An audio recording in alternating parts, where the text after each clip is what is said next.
Dalam proses pengabdian kepada masyarakat ini, ada beberapa langkah yang kemudian kita lakukan, diawali dengan identifikasi permasalahan daripada masyarakat setempat.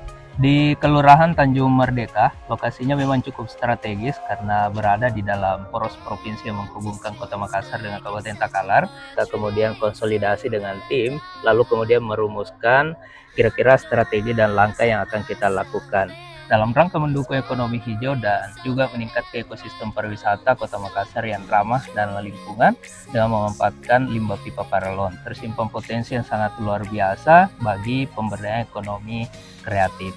Lalu kemudian kita mencoba masuk untuk melakukan pendampingan bagaimana strateginya ketika tingkat kesulitannya juga dapat ditekan seperti itu.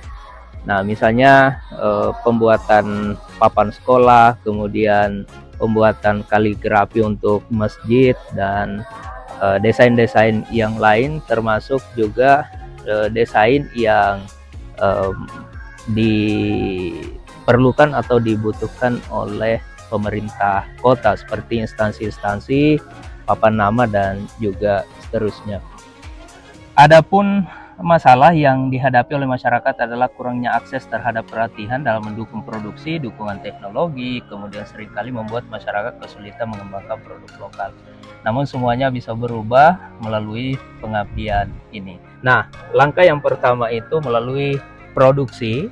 Jadi dalam proses produksinya itu yang awalnya sangat terbatas dilakukan dengan proses dengan cara-cara yang manual.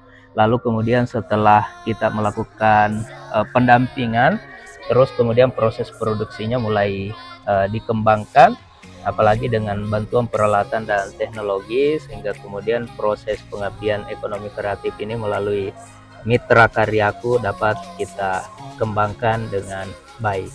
Dan alhamdulillah masyarakat mendapatkan antusiasme yang cukup baik. Melalui program pengabdian masyarakat ini, kami hadir bukan hanya memberi bantuan semata, tapi juga tumbuh bersama dan menggali potensi dengan mengembangkan keterampilan-keterampilan yang awalnya masyarakat hanya terdiri 1-2 orang, sekarang bisa mencapai 3, 4 sampai 5 orang per kelompok. Dari pelatihan produksi hingga manajemen, setiap langkah dirancang untuk memperkuat daya saing produk lokal. Masyarakat tidak hanya belajar dan juga berkarya, tetapi juga mengembangkan budaya mereka dengan proses yang dihasilkan dari limbah-limbah yang ada di sekitar mereka. Harapan kita sebetulnya adalah bagaimana kemudian produk kreativitas ini bukan hanya menembus pada pemasaran lokal, tetapi juga ke manca internasional. Nah, memang ke depan kalau kita ingin kembangkan strategi secara berkelanjutan itu, kita membutuhkan memang bagaimana proses pendampingan untuk pemasaran daripada produk-produk ini, sehingga bukan hanya ditujukan untuk warga lokal dan juga nasional, tetapi kita berharap produk yang dihasilkan oleh Pak Asrul ini dan teman-teman kelompok yang lain melalui karyaku dapat kita kembangkan dan lebih masifkan lagi.